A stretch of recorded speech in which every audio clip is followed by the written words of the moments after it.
There's a small African nation that punches way above its weight on the global stage.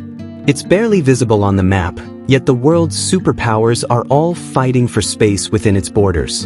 From the US to China, France to Japan, everyone wants a piece of Djibouti. What makes this tiny desert nation so strategically irresistible? Chapter 1. The tiny nation with global attention. It's hard to believe that one of the most strategically important countries on Earth barely shows up on most world maps.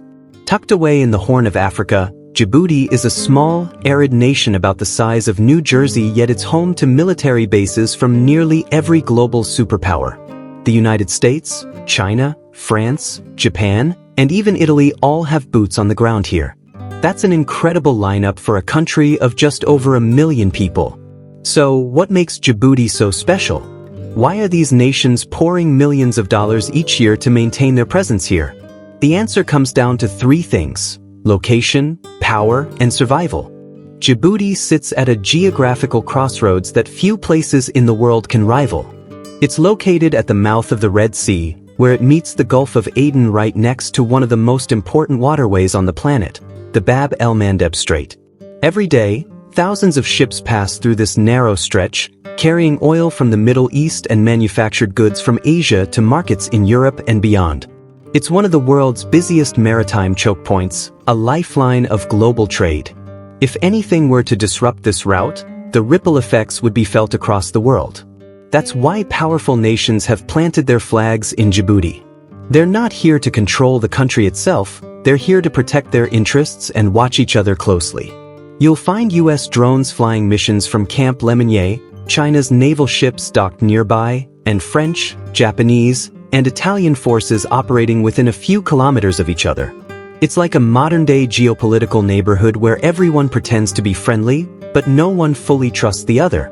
For Djibouti, this unique setup is both an opportunity and a gamble. The country earns millions in base rent and military cooperation, turning its strategic location into an economic lifeline. But it also walks a tightrope, balancing relationships with rival powers who all want something from its land and sea. So how did this tiny desert nation become the global military crossroads of the 21st century? To find out, we have to rewind the clock back to the days when colonial ambition and global conflict first placed Djibouti on the world stage. Chapter 2. From French outpost to geopolitical goldmine. Djibouti's strategic story didn't start with American drones or Chinese warships. It goes much further back to a time when European empires were scrambling for control of Africa's coasts and trade routes. In the late 19th century, France set its sights on the Horn of Africa and established what became known as French Somaliland. The goal was simple: secure a reliable foothold on the Red Sea, a vital link between Europe and Asia.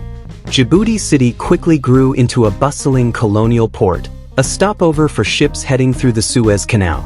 Its deepwater harbor gave France a crucial edge, and over time, the colony became a hub for both commerce and military activity.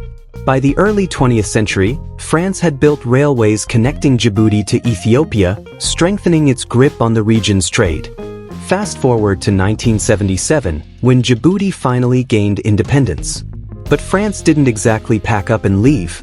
They signed defense agreements that allowed them to maintain a strong military presence, turning Djibouti into France's largest overseas base. The French saw it as a vital listening post in a turbulent neighborhood bordered by Eritrea, Somalia, and Yemen, all areas known for instability and conflict. Then came the 1990s and early 2000s, and the world's attention shifted again. Piracy off Somalia's coast surged, threatening global shipping lanes. At the same time, the war on terror was heating up, and the United States was looking for a reliable base in Africa. Djibouti offered the perfect solution. It was politically stable, strategically located, and already equipped with French infrastructure. In 2002, the US established Camp Lemonnier, originally a modest outpost but soon transformed into a sprawling military hub. It became the headquarters for US Africa Command operations in the region, coordinating drone strikes, intelligence gathering, and counterterrorism missions across East Africa and the Arabian Peninsula.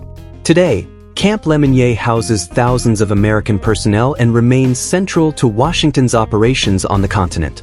But the Americans weren't the only ones who saw potential here. Other global powers began to take notice, recognizing that Djibouti offered something rare, a stable platform in one of the world's most volatile regions. And soon, the tiny nation found itself hosting a lineup of militaries from nearly every major power on Earth. Chapter 3. A global military neighborhood. Djibouti may be small, but it's one of the most militarized pieces of real estate in the world. For a country about the size of Massachusetts, it hosts an extraordinary lineup of foreign militaries with at least 8 known bases representing nearly every global superpower. It's no exaggeration to call Djibouti a global military neighborhood. Let's take a quick tour of who's living there. First, the United States. Its base, Camp Lemonnier, is the largest American installation in Africa, housing around 4,000 personnel. This base plays a crucial role in U.S. operations across East Africa and the Middle East, coordinating drone missions, intelligence gathering, and counterterrorism campaigns. It's Washington's forward operating hub for monitoring everything from Somalia to Yemen.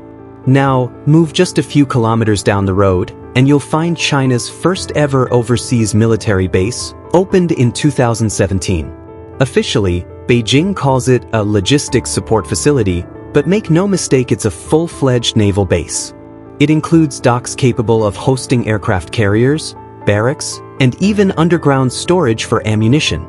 China built it to protect its trade routes, support peacekeeping missions, and secure its growing interests under the Belt and Road Initiative. France, Djibouti's former colonial ruler, still maintains a large and well-equipped base, training local troops and maintaining a security footprint across the region. Then there's Japan, which opened its first overseas base since World War II in 2011. Its mission? Combating Somali piracy and contributing to international peacekeeping efforts.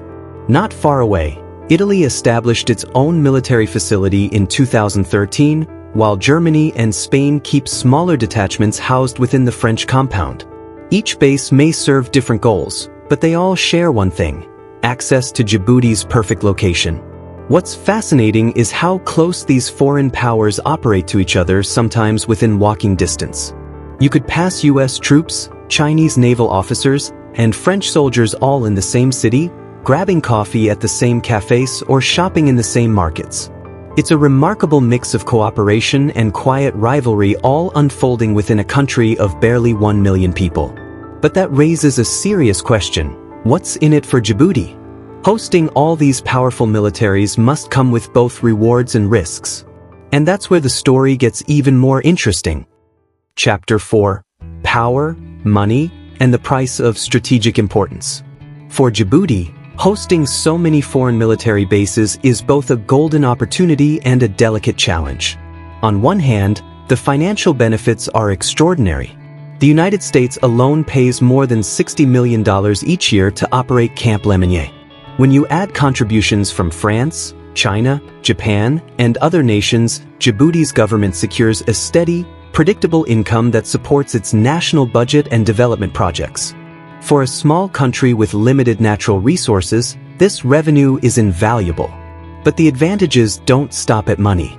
The presence of foreign militaries creates local jobs, strengthens security cooperation, and improves infrastructure. Roads, ports, and utilities receive upgrades to accommodate military operations, which in turn benefits civilians. In a region often marked by conflict and instability, Djibouti has managed to maintain remarkable peace and prosperity, positioning itself as a neutral and reliable host for the world's superpowers. Yet, there's a flip side. Relying heavily on base revenue makes Djibouti vulnerable to global politics. Critics warn that the country could become a pawn in the strategic games of giants like the US and China. Tensions are not just theoretical. In 2018, US officials accused Chinese personnel of pointing lasers at American pilots, highlighting how rivalry between foreign powers can spill into Djibouti's territory. Despite these risks, Djibouti's leaders have shown remarkable skill in balancing competing interests. By leveraging geography, the country has transformed its tiny landmass into a strategic bargaining chip, maintaining neutrality while benefiting from multiple patrons. Its ability to host rival militaries without direct conflict is a testament to careful diplomacy and long-term planning. As global competition intensifies, especially between Washington and Beijing, Djibouti's importance is only set to rise. The country serves as a striking example of modern geopolitics, showing that even the smallest nations can wield significant influence when geography and strategic positioning work in their favor. In the end, Djibouti proves that power is not just about size or wealth. Sometimes it's about location, foresight, and the ability to play a delicate game on the world stage. For this tiny nation, every base, every soldier, and every ship passing through its waters is a reminder that even the smallest countries can shape global events. Djibouti shows how even the smallest countries can hold huge influence on the world stage. What do you think about its role in global military politics? Share your thoughts in the comments below. If you enjoyed this story, make sure to like, subscribe, and stay tuned for more insights about Africa.